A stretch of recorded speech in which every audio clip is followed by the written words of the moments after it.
Respected Shri Suresh Joshi ji, well known as Bhaiya Ji Joshi, General Secretary of the Rashtriya Swayamsevak Sangh.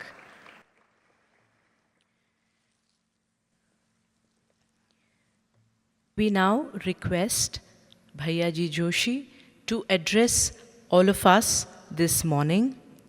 He is the pillar and he is the strength of the Sangh. Sir, we request you to please enlighten all our children, our staff and devotees. Thank you, sir.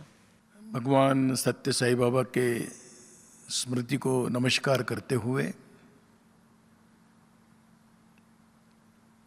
सद्गुरु मधुसूदन साई जी को चरणों में प्रणाम करते हुए मंच पर उपस्थित आदरणीय नरसिंह मूर्ति जी, डॉक्टर जगदीश गोयल जी, सुधीर जी और इस सभागार में उपस्थित सभी इस पावन परिसर से जुड़े हुए बहनों तथा भाइयों, मैं हिंदी में ही बोलना मेरे लिए सुलभ है, इसलिए मैं विचार हिंदी में ही आपके सामने रखने का प्रयास कर रहा हूँ। वास्तव में इस मंच से बोलने के अधिकार तो इस कार्य से जुड़े हुए इस कार्य की प्रेरणा पुरुष ऐसे सद्गुरु हैं नरसिंह मूर्ति जी हैं, वो इस मंच से बोलने के अधिकारी हैं।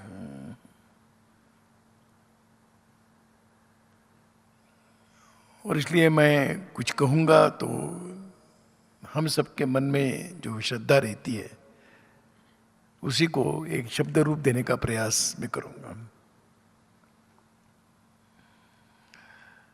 अभी जैसा बताया गया कि इस विश्व में सनातन धर्म पहुँचाने का दायित्व भारत का है। भारत का है यानी किसका है तो हम सब जानते हैं कि यहाँ बैठे हुए और यहाँ न आए हुए ऐसे हम सभी का बनता है।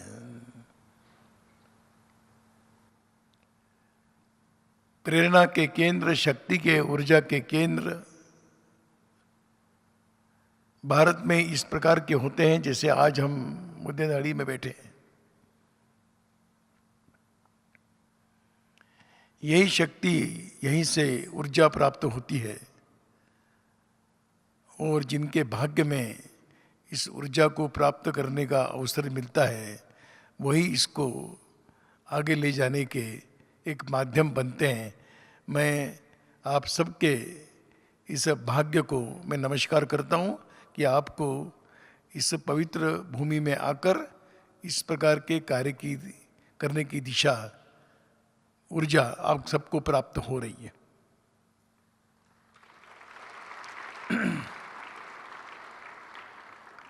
वैसे हम भारत के लोग, भारत में जन्म लेने वाले लोग, हम बड़े भाग्यशाली हैं। भारत में जन्म प्राप्त होना, हम किसी भोग भूमि में हम पैदा नहीं हुए, हम विलासों की भूमि में पैदा नहीं हुए, हम अत्याचारियों के भूमि में पैदा नहीं हुए, हम भारत जैसे एक पुण्य भूमि में हम सबको जन्म मिला है।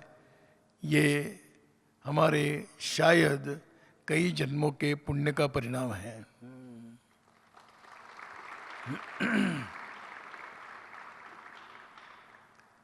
हमारा भाग्य का लक्षण केवल इतना ही नहीं है,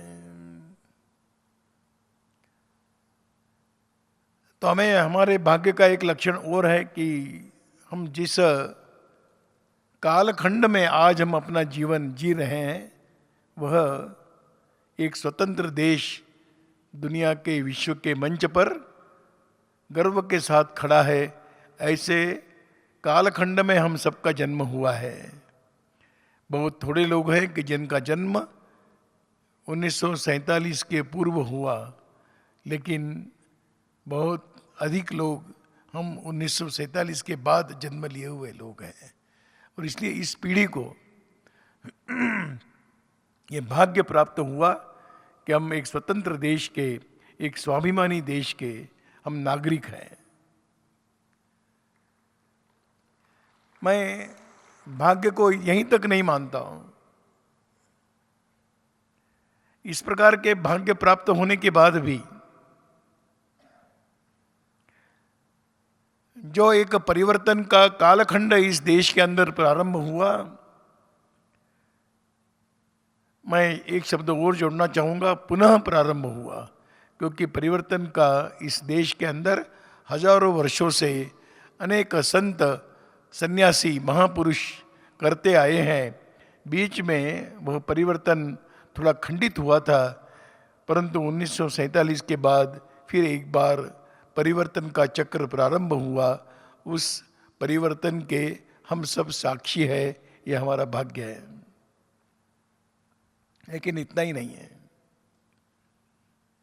यहां पर बैठे हुए हम सबके भाग्य का एक और कारण है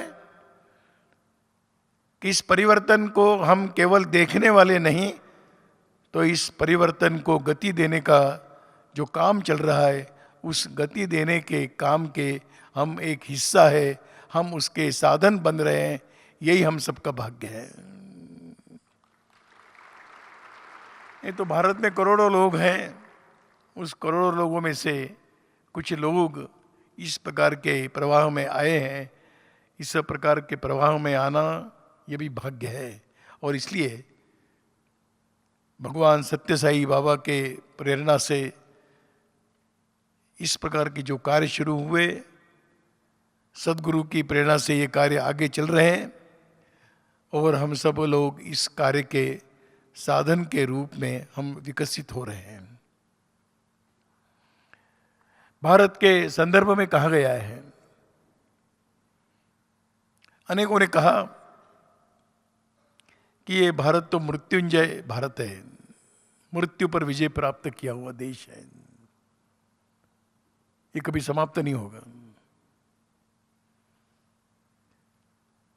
और इसलिए यहां पर जन्म लेने वाले भी, जिसको स्वामी विवेकानंद ने उनके बारे में कहते हुए कहा कि हम सब अमृत पुत्र है, वो कहते हैं वयम अमृतस्य पुत्राः।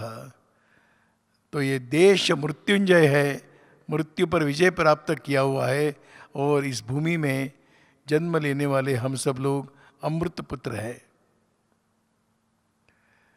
दुनिया के अलग अलग प्रकार के देशों में अलग अलग प्रकार के विचार और परंपराएं, संस्कृतियां विकसित हुई।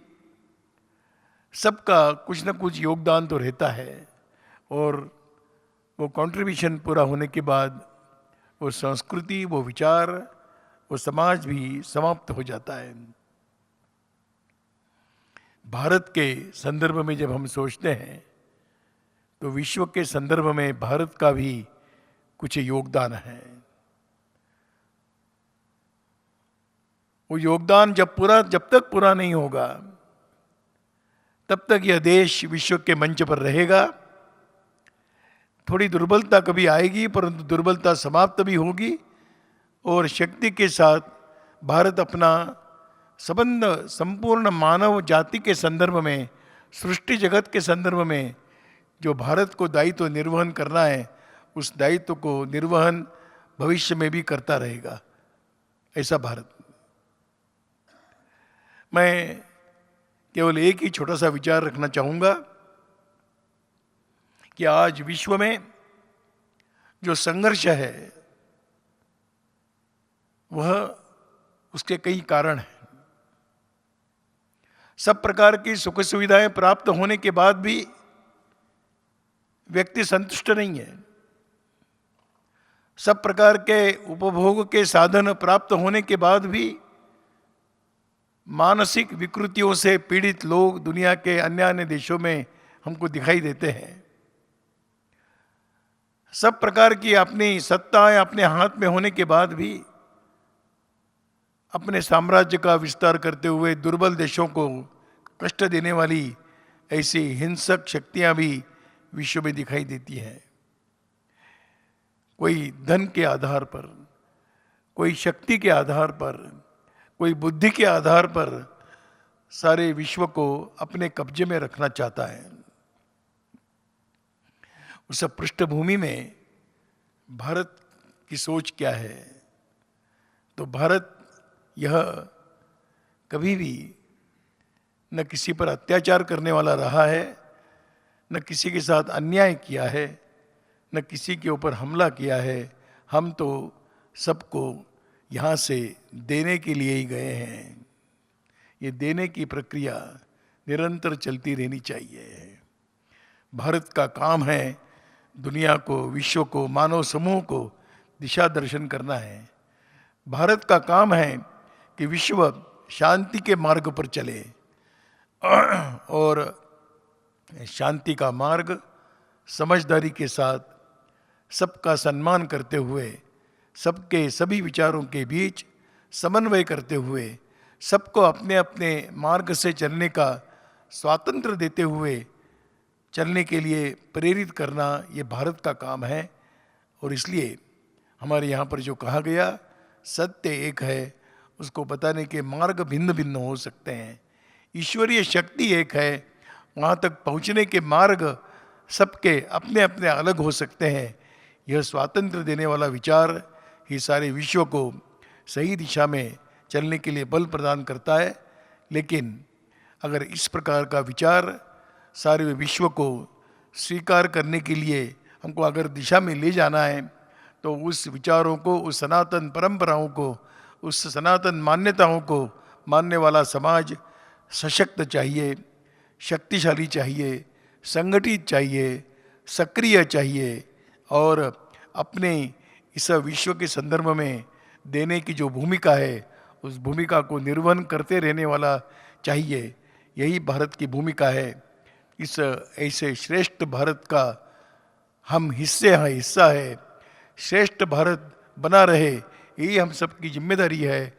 और इस श्रेष्ठ भारत बनने की इस मार्ग पर इस प्रकार के केंद्र, इस प्रकार के शिक्षा के केंद्र, इस प्रकार के अध्यात्म की ऊर्जा प्रदान करने वाले केंद्र, यही हम सबके लिए एक दीपस्तंभ के समान, मार्गदर्शन के समान रहते हैं।